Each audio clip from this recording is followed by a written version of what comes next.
one of the best ways to catch not only numbers of bass, but also some of your biggest bass during the month of August. So the hottest time of the year is to fish the densest grass that you can find. So whether you live down south or up north, if you've got hydrilla or milfoil or any other grass that comes up and forms a canopy on the surface, those are going to be great places to look. Now, I got one very, very important tip for you. This has to go back to a tournament I fished years ago during August that I won off one single grass mat. Now, when I say one single grass mat, I got one bite. It was a 3-pounder. I caught it. I flipped all around this grass mat that was probably 30 feet wide. I did not get another bite until I flipped in the same dang hole that I caught the first 3-pounder out of. I catch another 3-pounder. Then 4 next flips into the exact hole that I caught that first 2 out of, I caught bigger bass. Continuously got bigger. I ended up catching 18 pounds of fish out of the same hole. And I cannot tell you how important this is during the summer months. Those fish will group up extremely tight to the point where you got to flip in the exact same hole. So if you catch a fish and flip 6 feet around that hole, you may not get bit, but if you flip into the same hole, you're going to get a bite. Now, I know a lot of you are like, well, why would that be the case? They're that grouped up. A lot of times they're that grouped up because of the fact that the way the grass is growing, they're in a certain little cavern. So if you pitch 5 feet to the right or to the left, your bait might be going down to roughly where the fish are, but there's not a good cavern. If you flip back to where you caught that fish, what you've actually found is like an underwater cave within the grass mat, and that's where the fish are holding. So sometimes your bait may actually be popping down where they are, but they're not actually able to eat your bait. So for me, if I'm going down flipping a heavyweight, a Texas rig pit boss like this, punching milfoil, punching hydrilla, I always make sure to make 1 or 2 flips back to the exact same hole where I caught that first fish, because during the warmest part of the year, they're going to be grouped up tight to the point where if you miss that hole by a few feet, you may not get another bite. So remember, next time you're out flipping grass and you catch one, make sure you make at least 1 more cast to that same spot. It will, over time, lead to you catching more fish. It's not going to happen every time, but there'll be a lot of times you end up catching 1, 2, 3, 5 fish out of that same hole. I want to congratulate Matt Stefan on his recent win and his berth for the Major League Fishing Bass Pro Tour. Matt's a part of the Bass Fishing Declassified team, and one way you can support him is by going to his YouTube channel page and checking out his daily videos that he puts out on his channel. Also, guys, if you want to hear more on Matt, go to my podcast that I've started called Real Life in Fishing. Matt's the guest today, and man, it is a good one. Go check it out after this video. And one way you can support the anglers on the Bass Fishing Declassified team is by going to Fish the Moment, which presents this channel. Go to fishthemoment.com and checking out our products such as the Map Lake Breakdown, sonar guides, and then our one-on-one virtual lessons. Okay, guys, I'm about to share with you a story from 11 years ago, and it was a learning experience for me. I mean, guys, it was a 2-week period where we just caught some fish, hundreds of fish off one particular area. And our lure of choice was a deep diving crankbait. This right here is the Strike King 6XD. At the time this just hit the scene, and the 6X and the 5XD was our lure of choice. But let me share why we caught these fish and how we caught these fish, because the whole summer leading up to it was a part of it, okay? And guys, at the time, I was a college football coach. And let me tell you this, if I wasn't a college football coach, I would have kept catching them fish, okay? I mean, I would have kept catching them. So what happened was we had a hot summer, okay? And guys, we've had a hot summer right now. It's right now where I'm filming this, it's 10:30 at night and it's 85 degrees. But this is perfect scenario. But the weather does make a factor of the rain leading up. So we had a hot summer, and like, for instance, these mornings was 80-degree mornings. I'm talking 6 o'clock, 80 degrees. Hot, 100 degrees by 10, 11 o'clock. Hot, just like it is right now in the south. Well, the lake we're fishing, a lowland reservoir lake, okay? It was low. 7 feet low, by the way, okay? And this is a couple things. There's a lot of learning in this story from this experience I had that I've taken into other years, and for hopefully you can learn from. So the lake was 7 foot low. There was a roadbed that had a bridge, okay? That bridge went over the main creek channel. Typically, that bridge, guys, when the lake's at normal or even higher, 28 to 30 foot, okay? And we caught some fish off of it before, but nothing like we did when the lake was 7 foot low and the thing was 18 foot all of a sudden. Parts of that road was at 15 feet.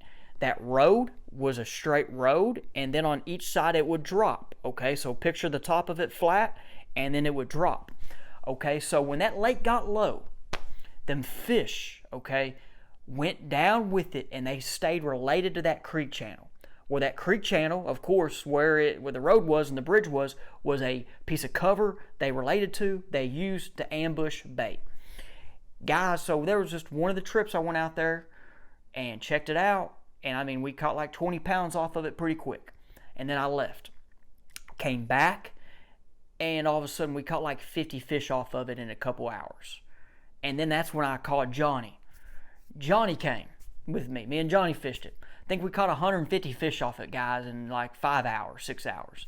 Incredible. There were so many fish. And guys, this was back when we had 2D sonar. Like my boat, 2D sonar, all we had.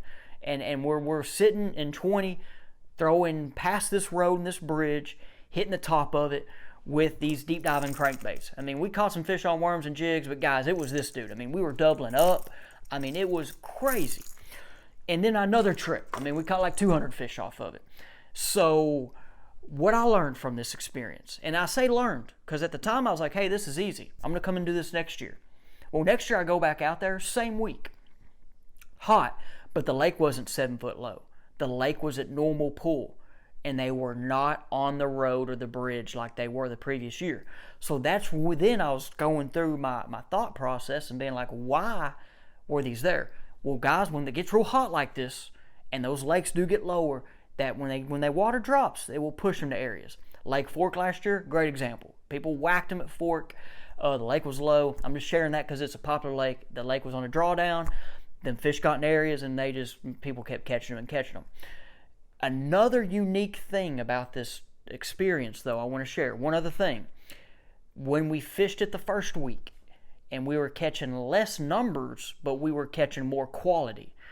The moon was not, it was that week before the full moon. That next week, it was the full moon. We caught more fish, but less size. And this was just me thinking, and I want to hear your guys' feedback too. My thought, and it still is this thought, those bigger ones were feeding at night. So I wasn't a night fisherman then. I kind of wish I fished at night just to see, but I was not a night fisherman at that time. And I really thought those bigger fish were feeding at night. So guys, it's August right now. I mean, it's been 100 degrees this whole week where I'm at. I'm actually kind of getting ready. I'm about to go on a trip tomorrow. But guys, just so you know, I mean, we were catching these fish at 12 o'clock, by the way. Hottest part of the day.